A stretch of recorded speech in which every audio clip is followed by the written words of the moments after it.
B bar tambah 10 kuadrat C bar tambah UD bar per N. N banyak sampelnya.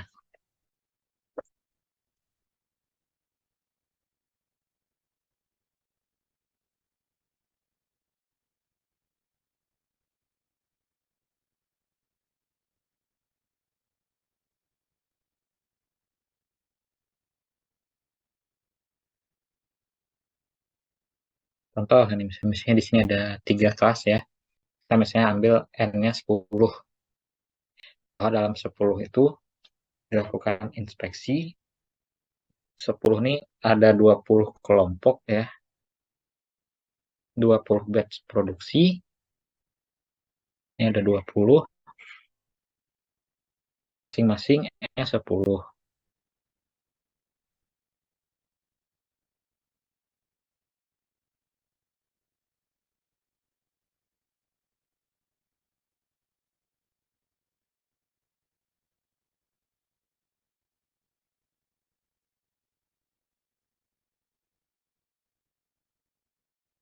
Masing-masing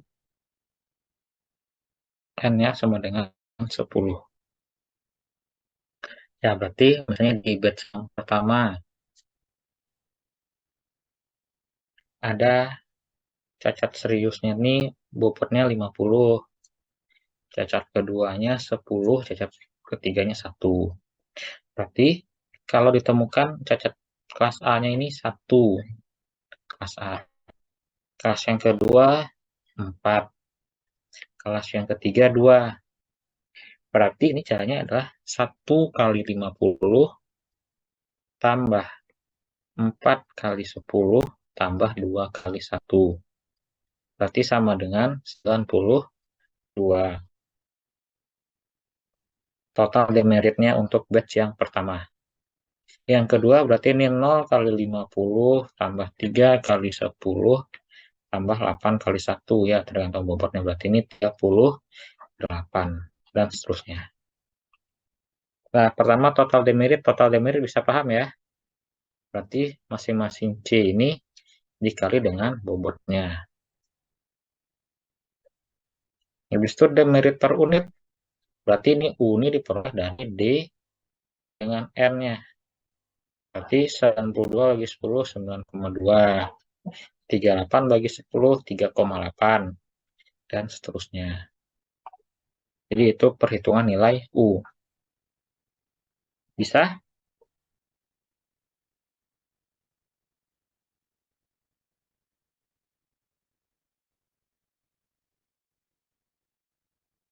Bisa, Pak. Lanjut ya. Kita dapat nilai U-nya. Berarti kita bangun peta nilai U. Yang pertama U1. Berarti U bar masing-masing.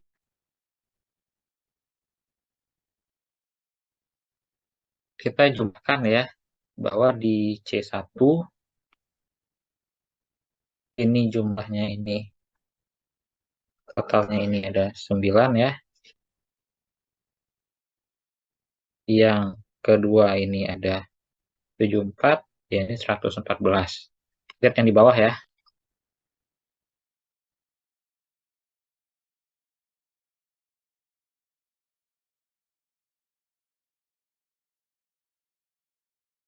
Untuk yang pertama,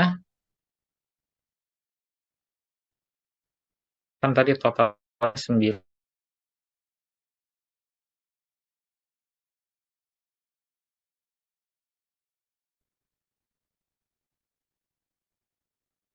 Nah, itu dibagi dengan, kan tadi banyaknya ada 20, masing-masing 10. Berarti U1 bar, ini bar ya maksudnya, 9 dibagi 20 kali 10. Berarti kan sebenarnya ada 200 produk ya.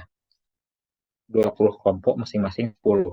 Berarti kan ini 9 per 200. Artinya 0,04. Untuk U1. Untuk U2 totalnya tadi kelas 2 74 per 200 dapatnya 0,30. U3 tadi total 114 dibagi 200 dapatnya 0,57.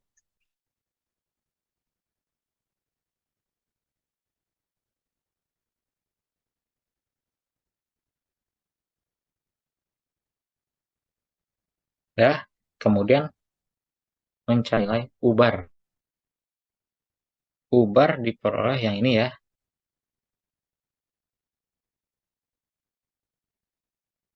mengalihkan bobot dengan rata-rata per kelas tadi ya.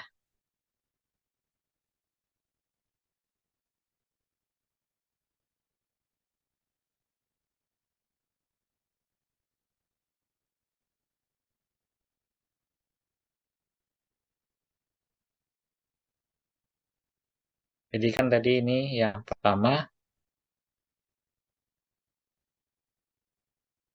bobotnya 50 dikali dengan U1-nya 0,045. Yang kedua 10 dikali 0,37 yang ini. Kemudian 1 dikali 0,57 yang ini. Sehingga dapat ubarnya berarti 6,52 yang berarti ini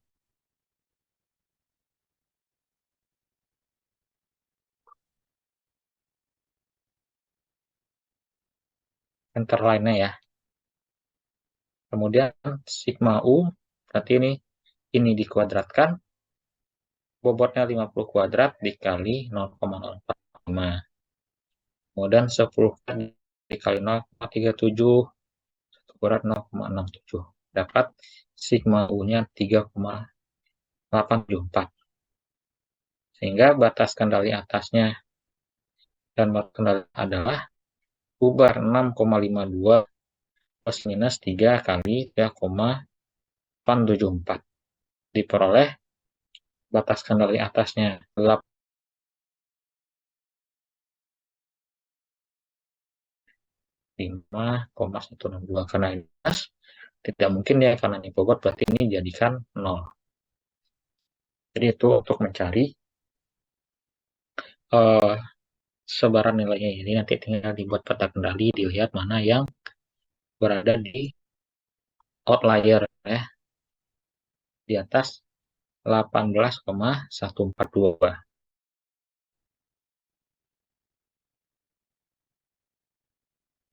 Jadi kalau kita lihat ini pas ya, tidak ada yang lebih dari 18,142 ya.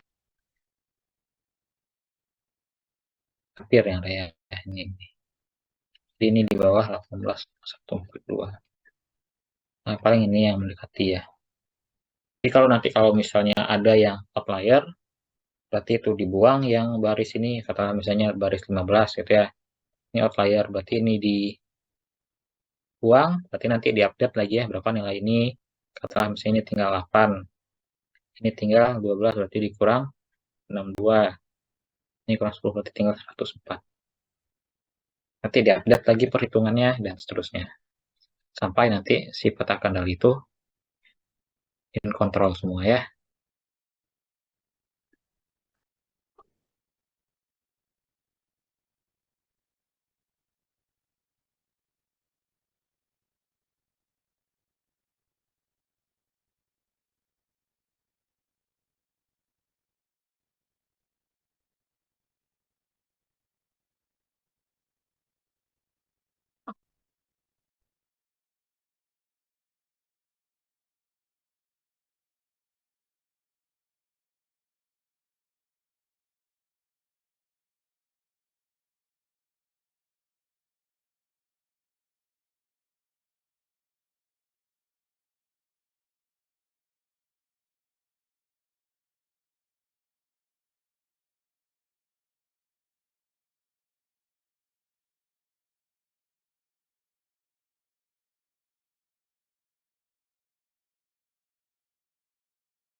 Ini yang pertama ya.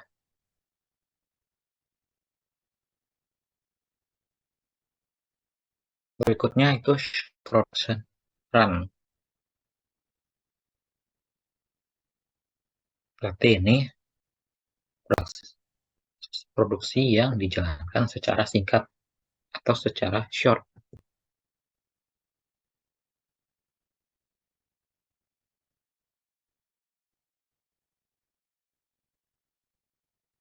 Jadi ini diaplikasikan pada sistem manufaktur atau sistem produksi yang sifatnya job shop. Atau biasanya ini berkaitan dengan produk-produk yang diproduksi dalam skala terbatas. Sehingga sangat sedikit untuk bisa dimakan. Biasanya ini berkaitan dengan tingginya variasi produk ya, sehingga dalam satu unit produk yang sama terbatas gitu jumlah yang akan diproduksinya. Sehingga untuk bisa membuat peta kendali itu kita harus menggabungkan beberapa produk-produk yang sejenis atau kita sebut sebagai family produk. Kemudian dalam family produk ini mungkin saja terdapat perbedaan dimensi. Katakanlah misalnya berkaitan dengan diameter gitu ya. Akan tetapi karena dia itu memiliki karakteristik atau family produk yang sama, kita bisa mengacu kepada yang namanya denom, deviation from normal. Jadi kita ingin